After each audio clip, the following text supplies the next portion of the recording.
अग्नि में तुलसी के पेड़वा तय करूक मणिल गाँव तरुक मणिल गाँव हो सखी तुलसी भई बड़ी हरियर देखत निके लागई देखत निके लागई हो। होत सवेरे उठी रुक्मणी तुलसी के जल्दी तुलसी के जल्दी हो सखी दोनों बेला दिए नाज लावैत भोग वाला गावैत भोग वाला गावई हो सखिया होत सखिया दोनों बेरी दिया नाज लावैत भोग वाला गावई हो। एक मास बीतले दूसर मास अवरो तीसर मास अवरो तीसर मास हो सखी आइल कार्तिक के महीनवा एकादशी के रतिया त एकादशी रतियई हो सखी आई गए कार्तिक के महीनवा त एकादशी रतिया एकादशी रतियई हो। कान्हा कैले तुलसी से ब्याह ओही आधी रतिया त ओही आधी रतियई हो सखी होते भोरे रुक्मणी देखत तुलसी के मागे सिंदूर तुलसी के मागे सिंदूर हो सखिया होते भोरे रुक्मणी देखत तुलसी मागे सिंदूर तुलसी मांगे सिंदूर हो। हंसी बात पूछली है रुक्मणी सुना बहनी तुलसी ने सुना बहनी तुलसी नी हो तुलसी के है तोहरा सजनवत मोह दे खवती उत हम कांदे खवती हो तुलसी कवन है तोहरा सजनवत हम कांदे खवती उत हम कांदे खवती हो। कैसे बताई रानी रुक्मणी कैसे समझाई त कैसे समझाई न हो रुक्मणी कान्हा है हमरो जनमत कैसे देखाई त कैसे देखाई न हो रुक्मणी कान्हा है हमरो जनमत कैसे देखाई त कैसे देखाई न हो। इतना बचन रुक्मणी सुनी सुनहु नाही पावेली हो सखी तुलसी के धई झक झोरी रुक्मणी रोए नयन से नीर ढर कई नयन से नीर ढर कई हो सखिया तुलसी के धई के झक झुरनी रुक्मणी लागी रोवई नयन से नीरे बरसई नयन से नीरे बरसई हो।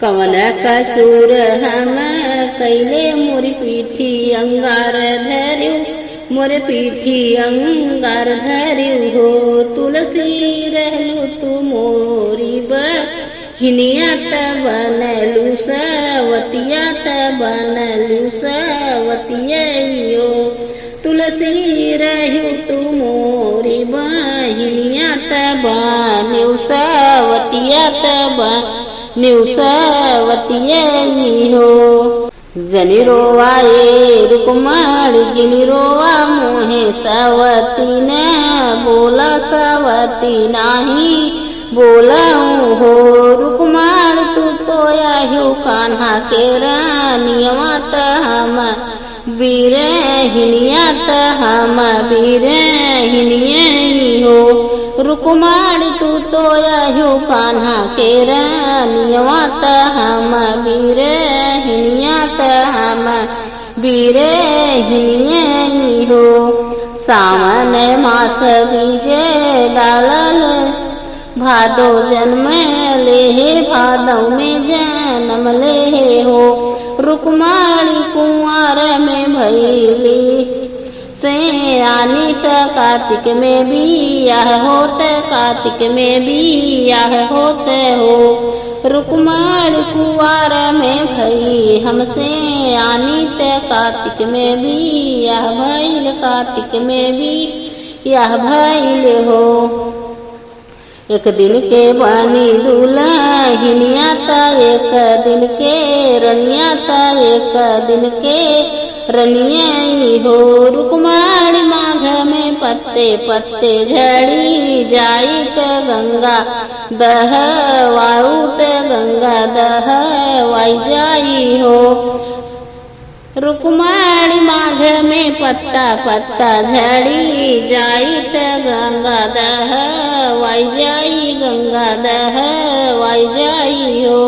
इतना बचन रुक्माणी सुनी त तुलसा के समय झावई त तुलसा के समय झावई हो। तुलसा जब तू पत्ते पत्ते झड़ी जाबू त उखाड़ी जाई बूत उखड़ी तू ही जैबी हो। तुलसा जब तू पत्ता पत्ता झड़ी जैबू त उखड़ी तू ही जाबी उखड़ी ही जाबी हो। तुलसी तोह काटी मलवा बनैबै त कान्हा के पहिनबै त कान्हा के पहिनबै हो। तुलसी तोहरा पत्ता भोगवा लगैबै त कान्हा के खिलैबै त कान्हा के खिलैबै हो। तुलसी तोहरा पत्ता भोगवा लगैबै त कान्हा के खियौबै त कान्हा के खियौबै हो। तना बचन सुनी सुनहु नाही पावै, सुनहु नाही पावै हो। सखी अपनी ही मागे तुलसी सेनुर रुक्माणी मागे भरली त रुक्माणी मागे भरली नी हो। इतनी बचन सुनी तुलसी सुनहु नाही पावै, सुनहु नाही पावै हो। हंसी बात बोले तुलसी त सुना बहिनी रुक्माणी सुनहु बहिनी रुक्माणी हो। रुक्माणी साल भर तोरा कान्हा रही तो एक दिन मोर देहु एक दिन हम दिहु हो। रुक्माणी साल भर तोहरे कान्हा रही त एक दिन हम दिहु एक दिन हम दिहु हो। रुक्माणी